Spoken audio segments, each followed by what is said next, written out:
May 1945. Amid the cold grey waters of the Atlantic Ocean, a black steel mass slowly surfaced, silent, yet ominously out of place. It wasn't a fishing vessel, nor an Allied warship. It was U-234, a special Nazi U-boat, carrying not torpedoes or soldiers, but a sealed cargo so secretive it resembled a floating steel coffin bearing the final mysteries of the Third Reich. Its emergence sent shockwaves through the US military. And once the submarine was captured, it quickly became clear. This wasn't just another surrender. Inside U-234 were items Adolf Hitler never intended to fall into enemy hands, materials that, in the right possession, could have changed the course of the war. The search of the vessel didn't just open hatches and storage bays, it unveiled a dark chapter that Nazi Germany had desperately tried to conceal. A bold and desperate plan to deliver one of the most dangerous weapons ever conceived to Japan, Hitler's last remaining ally. In truth, the appearance of U-234 inches, the middle of the Atlantic Ocean, was not a coincidence. It was the result of a bold and desperate decision made by the Nazi leadership in the final months of the war. By the end of 1944, the balance of power in Europe had completely shifted in favor of the Allies. Germany's major cities were falling one by one under relentless bombing. Its armies were being pushed back on every front, and in Berlin, the distant roar of Soviet artillery could already be heard from the east. All that remained of the Third Reich was fear, and the last desperate calculations of a crumbling regime. Meanwhile, on the other side of the globe, the Japanese Empire was still struggling to resist the growing pressure from the United States. For Hitler, Japan was the only ally left to rely on, and in those final moments, he decided to make one last gamble, to secretly send Germany's most advanced military technology to Asia, hoping it would strengthen Tokyo's defenses and, at the same time, prevent those secrets from falling into enemy hands. This was not the first time Germany had tried to transport weapons to Japan by submarine, but the survival rate for such missions was alarmingly low. Of the 4 U-boats previously dispatched, 3 had been sunk before they could complete the journey. The Atlantic Ocean was no longer just a stretch of water. It had become a deadly wall, guarded by Allied anti-submarine forces from both the United States and the United Kingdom. Yet Hitler had few options left. Either he moved his secret weapons out of Europe, or he allowed them to fall into enemy hands. A chilling propaganda slogan broadcast in the war's final days captured that desperate mindset. The enemy will find nothing but the corpses of rats in Germany. We will never surrender. And so, U-234 was summoned. This large submarine, originally designed as a mine layer, was now refitted into a long-range transport vessel capable of carrying hundreds of tons of cargo across half the globe without surfacing. The man assigned to command the voyage was Captain Johann Heinrich Fehler, an experienced officer who could not conceal his disappointment. He had hoped to command a combat-ready U-boat, not a cargo mission. Instead of torpedoes, he and his crew would be escorting strange, sealed containers bound for far-off Japan, their exact contents known only to a select few. Fehler understood all too well that this was no ordinary mission. There would be no turning back, and no battlefield glory. This was a one-way journey across a vast, hostile ocean, where every sound might signal death. While fighting on land was reaching its climax in early 1945, beneath the freezing waters of the Atlantic, U-234 was being quietly prepared for one of the Third Reich's final and most secretive operations. At a secluded naval facility, a special commission from the German Naval Command carefully selected every crate, every blueprint, and every advanced military device deemed essential.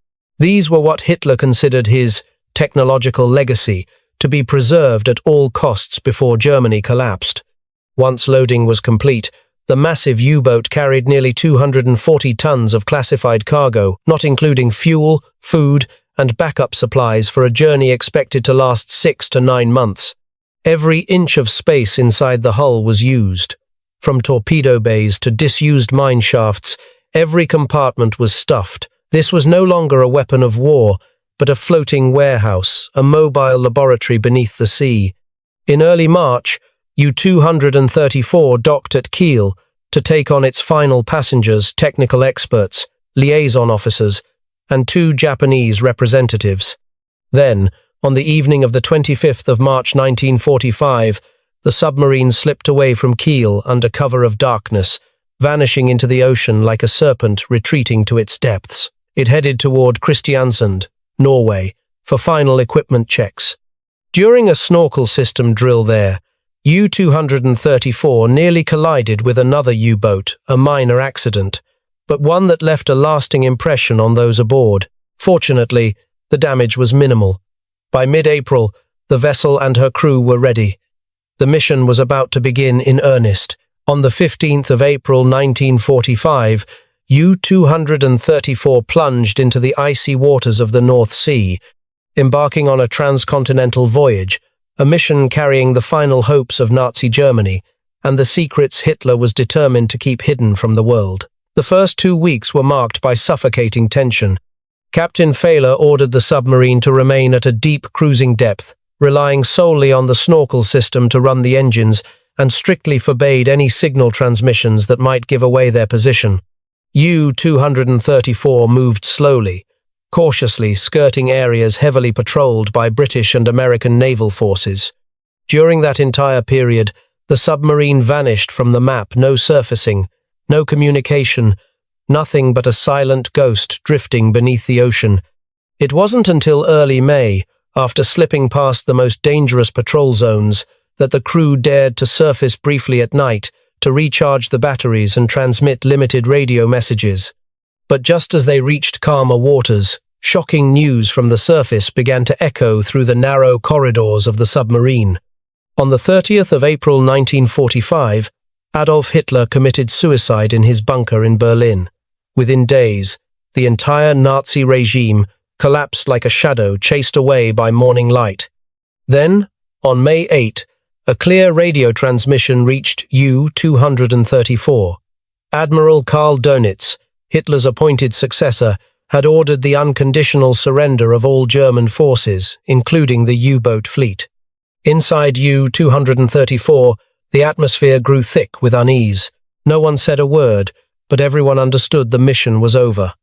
Captain Fehler now faced the most difficult decision of his career: continue on to Japan, or surrender in the middle of the Atlantic. He chose the latter, but it would not be a simple act.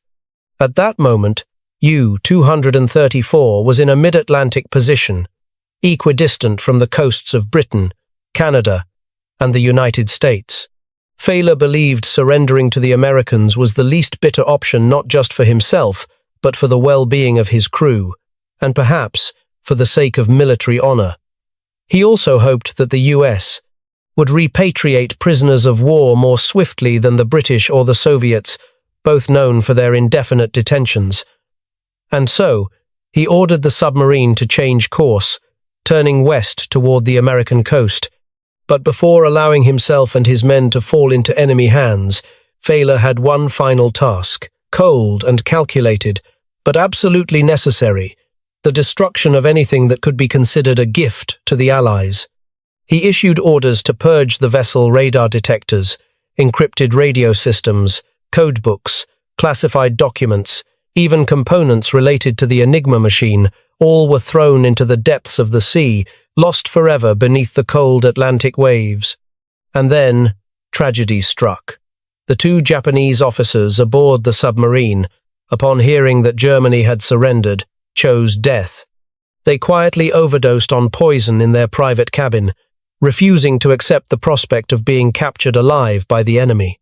For 36 hours, they endured death in agony, painful, yet without complaint.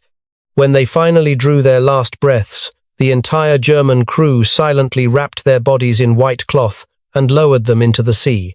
In a sorrowful and heavy sea burial, U-234 continued its silent journey westward. But on that vessel, 2 lives remained forever beneath the ocean, and a deadly secret was quietly drifting into the hands of the victors. On the 12th of May, 1945, after days of quiet movement beneath the ocean, U-234 sent a radio message to the Allied forces, stating that they would surface and surrender at Halifax, Canada. But that was only part of the truth.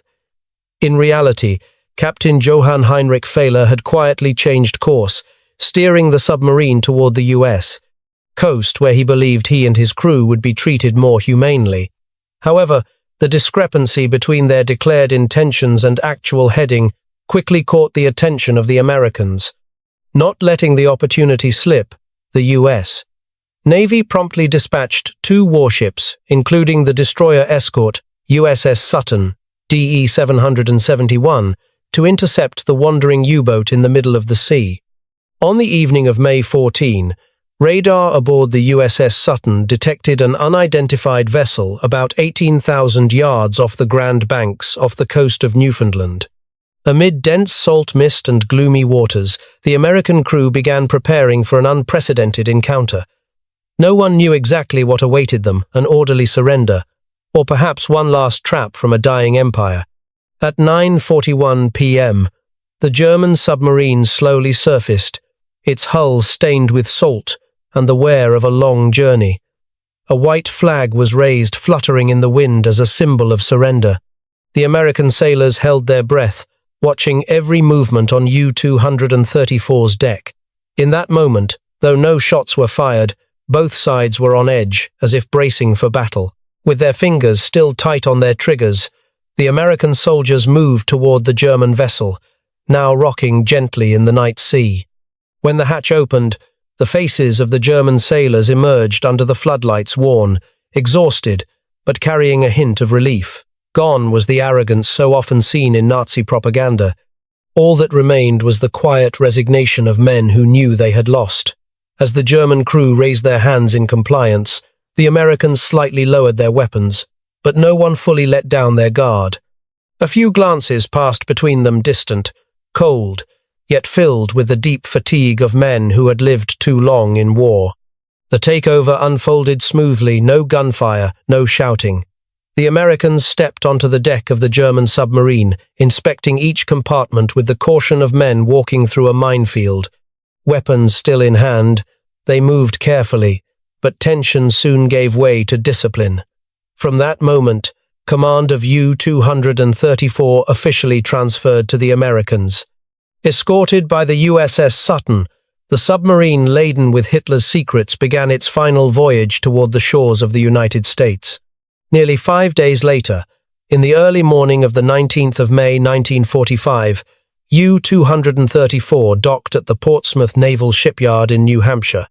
News that a massive German U-boat, carrying high-ranking Nazi officers, had surrendered on American soil spread quickly. At the pier, crowds of journalists, reporters, and curious civilians gathered just beyond the security perimeter, straining through the morning mist and ranks of armed guards to catch a glimpse of the monster from the deep. Some even hired small boats to follow the escort, hoping to capture a valuable photograph, but all efforts proved futile. As soon as U-234 neared the dock, the U.S. Navy sealed off the entire area. Tarps were drawn tightly around the vessel, while fully armed Marines stood guard in double rows, allowing no one journalist or civilian to come too close. Orders from above were unambiguous. Anyone breaching the secured zone could be shot without warning. Now, all eyes turned to the German crewmen who had just emerged from the depths, from history itself. Blindfolded, they were led ashore in small groups, in silence. Some hung their heads low, others maintained an indifferent expression, but none could hide the look of disorientation as they stepped onto a land that had once been the enemy's. Key figures like Captain Fehler and Luftwaffe General Ulrich Kessler were immediately separated, flown to Washington, D.C., for interrogation. To American intelligence, these were not just prisoners, they were living archives, strategic gold mines. Meanwhile, aboard the USS Sutton, the American commander stepped forward to confront Fehler, the last man to command U-234. Contrary to what might be expected, Fehler did not bow his head or shy away. He even offered a mocking smile, extending his hand as if it were a handshake between ordinary soldiers. That smile carried a trace of arrogance. According to an American officer present at the scene, Fehler coolly remarked, "Don't be so tense. Who knows, in a few years, it might be the Americans surrendering to us. Germany will rise again. As for me, I'm looking forward to some rest. Your POW camps surely have better food and cleaner quarters than what I've had the past few months underwater." It's mind. None of the American officers could bring themselves to smile. That blatant provocation immediately tightened the atmosphere like a drawn bowstring. The American commander finally lost his composure and shouted directly in Fehler's face, "You're nothing but a war criminal. Get off my ship." That statement brought an end to the strange encounter between two men on opposite sides of the war, one defiant even in surrender, the other unable to conceal his fury at what Germany had done to the world. After that, there were no more formalities.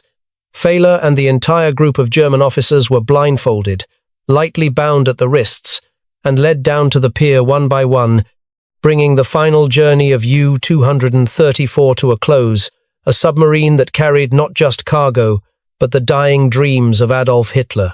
A German U-boat surrendering in the final days of World War II wasn't a rare event. In May 1945, hundreds of submarines had given themselves up across the oceans from the North Sea to the Mediterranean, from the icy waters near Iceland to the warmer coasts off Spain.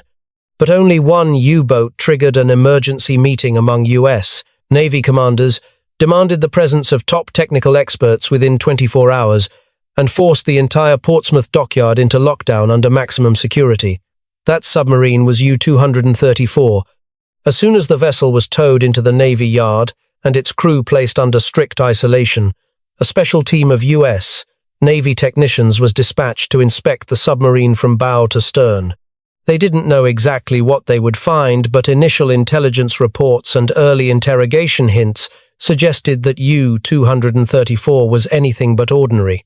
And indeed, what they discovered inside left the entire inspection team speechless.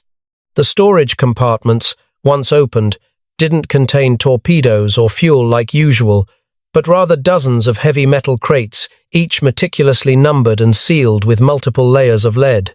Some containers were welded shut, labeled in German, bearing military codes and confidential emblems. When opened, the Americans were stunned to see an array of advanced technological equipment far beyond anything the Allies had previously captured from the Germans. Later, reports detailed the findings. U-234 was carrying key components of a Messerschmitt Me-262 jet fighter, the aircraft that had terrified the Royal Air Force with its unmatched speed. There was also a Henschel Hs-293 glide bomb, considered one of the world's first smart weapons, remotely guided to strike enemy warships with astonishing precision. But that wasn't all. The submarine also carried next-generation electric torpedoes, radar components, aircraft targeting devices, and piles of technical blueprints, ranging from aircraft and anti-aircraft guns to advanced communication systems that the Americans had only heard rumors of through previous reconnaissance missions. There were specialized optical lenses, high-frequency electrical conduits, and encrypted communication devices of the highest secrecy level. Had all of these reached Tokyo, they could have significantly boosted the Japanese Empire's defensive capabilities, or worse, prolonged the war in the Pacific by months or even years. Yet, the most terrifying cargo wasn't weaponry at all. It was something discreetly hidden in the now defunct mine-launching tubes of the submarine. When the technical crew began dismantling the forward compartments of U-234, they discovered 10 metal cubes, each weighing dozens of kilograms, sealed in lead, lined with gold on the inside, and marked on the outside with a short but ominous inscription, U-235. At first, no one could decipher the meaning. Some suspected it was an experimental explosive, others thought it might be industrial-grade lead used for electrical insulation. But as American experts cross-referenced it with statements from captured German officers, a chilling realization began to emerge. The cubes contained 560 kilograms of uranium oxide, raw material, that could be enriched to extract uranium-235. the essential ingredient for building an atomic bomb. Suddenly, the entire operation to seize U-234 took on a completely different dimension. For the United States, then racing against time in the Manhattan Project, every atom of uranium was of critical importance. And now, more than half a ton of Nazi uranium had unexpectedly fallen into their hands, secretly shipped across the Atlantic, with Japan as its intended destination. No one dared imagine what might have happened. Had this cargo arrived safely, could Japan have developed a weapon of mass destruction before surrendering? As for why the uranium had been so carefully sealed, one captured German engineer revealed that the crew had received strict instructions. Under no circumstances were they to open any of the containers. The reason? Because they were extremely dangerous if exposed to air. Some American scientists suspected the explanation was likely exaggerated, perhaps a deliberate internal measure to prevent curious sailors from tampering with the ultra-classified cargo. Regardless of the truth, hiding the uranium inside the mine-launch tubes had, inadvertently, kept it secure throughout the treacherous ocean crossing. The discovery of uranium aboard U-234 not only shocked U.S. military circles, but also sent waves through the Allied intelligence community. For years, British and American agencies had suspected that Nazi Germany was secretly pursuing a nuclear weapons program, what they ominously referred to as the Wunderwaffe, or miracle weapon, but hard evidence had always been elusive. Now, 560 kilograms of uranium secretly shipped across continents stood as undeniable proof that Hitler had seriously invested in atomic research and may have come dangerously close to building a weapon of mass destruction. In 1945, even before the war had officially ended, several newspapers in the United States leaked information about the capture of U-234 and the suspicion that uranium had been sent to Japan. The rumors spread so quickly that military authorities were forced to respond, and the only way they could respond was to classify all information as top secret. From that point on, a thick veil of secrecy covered everything related to U-234. In the official report released on the 19th of May 1945, the U.S. Navy listed in full detail the seized equipment including jet engines, radar systems, mercury, optical lenses, but there was not a single mention of uranium. The most dangerous cargo Hitler ever attempted to deliver to Tokyo was erased from the official records, at least as far as the public was concerned. It would take decades and the gradual declassification of secret documents before people could piece together the scattered fragments of the story. A submarine, a desperate mission, and a weapon that never had the chance to be unleashed. One could say that Hitler's secret weapon never reached Japan, but it also never vanished. It changed course and quietly became part of the arms race in which the United States would become the first to cross the finish line. In the end, what was once Nazi Germany's deadliest legacy ended up fueling the arsenal of the very enemy they had sworn to destroy. The discovery of a massive load of uranium on U-234 triggered a wave of questions not only about the true purpose of the voyage, but also about the secret weapons ambitions Adolf Hitler had clung to in the final days of the Third Reich. American intelligence quickly realized that U-234 was not just an ordinary military transport submarine. It was living proof that Hitler had tried to preserve his most dangerous secrets to the very last moment, and by any means prevent them from falling into Allied hands. It is not difficult to understand why Hitler was willing to take such a high-stakes gamble. In the dying days of the Nazi Empire, Japan was the last remaining ally still fighting. If Japan had been able to access advanced military technology, or worse, develop an atomic bomb, the balance of power in the Pacific could have been tipped in dangerous and unpredictable ways. And that was the heart of U-234's mission, to carry Hitler's final desperate hope uranium oxide, the raw material that could be enriched into uranium-235, is the key ingredient used to make an atomic bomb. Both Germany and Japan had made efforts to develop nuclear weapons in the final stage of the war, but ran into the same obstacle, a lack of purified uranium. That's why sending more than half a ton of uranium to Japan was Hitler's last move in a life-or-death game against time, a gamble that could have changed history if it had arrived in time. Later, intelligence documents revealed an intriguing detail. The Japanese had requested uranium from Germany under the pretext of using it for aircraft fuel production, though it was highly likely the material would have ended up at the Riken laboratory in Tokyo or the naval base in Osaka, where Japanese scientists had been experimenting with thermal diffusion techniques to enrich uranium. Ironically, however, the Riken laboratory was bombed and destroyed by the Americans just days before U-234 set sail. Even if the shipment had reached its destination, the uranium might never have been used as Hitler had hoped. For Hitler, the failure of U-234 marked the end of all nuclear ambitions. But for the Americans, it was a gift from above. As soon as the cargo was offloaded, the entire trove of advanced technology from radar systems, electric torpedoes, jet aircraft blueprints, to specialized optical lenses was catalogued and dispatched to top-tier U.S. military research facilities. The Naval Ordnance Laboratory in Indian Head, Maryland, became the primary recipient of these spoils, with the goal not only to analyze but also to develop them further in an Americanized direction. The U-234 itself also became an object of study. The U.S. Navy conducted a series of technical tests on the submarine's hull, evaluating its structural strength, diving capabilities, mechanical systems, and energy infrastructure. These tests yielded valuable design insights that helped improve American submarines in the post-war era. More significantly, several German experts captured aboard, such as radar engineer Heinz Schlicke, were later recruited under Operation Paperclip, the secret U.S. program that brought German scientists to America after the war. Yet nothing drew more attention than the mysterious cache of uranium oxide. Immediately after seizure, the U.S. Navy handed over the material to the U.S. Army, which oversaw the Manhattan Project.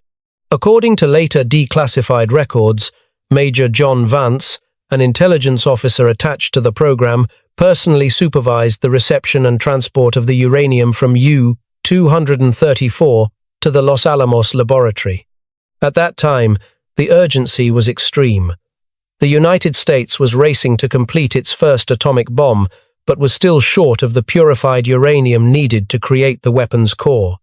The sudden arrival of more than half a ton of uranium from across the Atlantic served as a timely boost, giving American scientists the materials they needed to accelerate toward their historic goal. From this moment, a strange paradox began to emerge. The secret weapon Hitler had tried so desperately to protect ultimately became the catalyst that helped his enemy the United States complete the world's first atomic bomb. Less than 3 months after the capture of U-234, the U.S. successfully tested its first nuclear weapon in the New Mexico desert. This gave rise to one of the most controversial post-war theories. Could the uranium from U-234 have been used to build Little Boy, the bomb dropped on Hiroshima on the 6th of August 1945? Though never officially confirmed, many researchers believe it was unlikely that the uranium from U-234 was used in the first atomic bomb. By mid-May, when the submarine surrendered, the uranium core of Little Boy was nearly complete. The idea that U-234's uranium could have been processed and integrated in time was implausible from both a logistical and technical standpoint. More likely, the material was added to U.S. reserves and earmarked for future weapons development. Still, the fact remained. The uranium seized from the German submarine accounted for roughly 20% of the amount needed to build a bomb the size of Little Boy. That alone underscored the immense strategic value of the capture.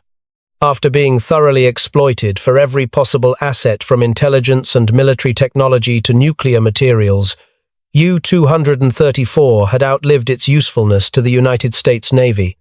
Once seen as Hitler's final gamble to prolong his crumbling empire, the submarine no longer held any strategic purpose. In November 1947, more than 2 years after it was seized as a war prize, U-234 was towed off the coast of Cape Cod and used as a target in a torpedo training exercise. A single torpedo fired from the USS Greenfish tore through the hull. In a matter of moments, the vessel that had once carried the Third Reich's most closely guarded secrets sank into the depths of the Atlantic, ending the extraordinary voyage of one of the most enigmatic U-boats in history, leaving behind only cold waters and questions yet unanswered. The capture of U-234 and the arsenal of secret weapons it carried remains one of the most astonishing episodes of World War II's final days. As the world reeled from the collapse of Nazi Germany, a lone submarine loaded not only with tons of advanced cargo but with the last lingering hopes of Adolf Hitler surfaced quietly in the Atlantic and surrendered. U-234 had once been envisioned as an outstretched arm of the Third Reich, intended to carry its influence to East Asia, but instead of reaching Japan, it fell into American hands along with secrets Hitler had sworn would never be allowed to fall into enemy possession. From blueprints of jet fighters and guided bombs to nearly 1/2 ton of uranium, everything was laid bare, dissected, and ultimately used. Ironically, the very things Hitler had guarded as Wunderwaffe, or miracle weapons, became stepping stones to America's post-war military supremacy. In the end, U-234 was more than just a submarine. It was a floating treasure trove of war spoils and a stark testament to a painful paradox of war, that sometimes the vanquished unwittingly hand the tools of victory to the very enemy they once vowed to destroy. For decades afterward, the story of U-234 remained tightly sealed. All records related to the uranium cargo and the submarine's strategic technologies were classified as top secret throughout the Cold War. Only when some of these documents were eventually declassified did the world begin to piece together the full picture of a final mission reckless, desperate, and ultimately doomed. Today, when we look back on the fate of this extraordinary U-boat, we see not just crates of cargo or military secrets, but a profound historical lesson. In war, no secret lasts forever, and sometimes the ultimate weapon is not completed by those who created it, but by those who emerged victorious in the end.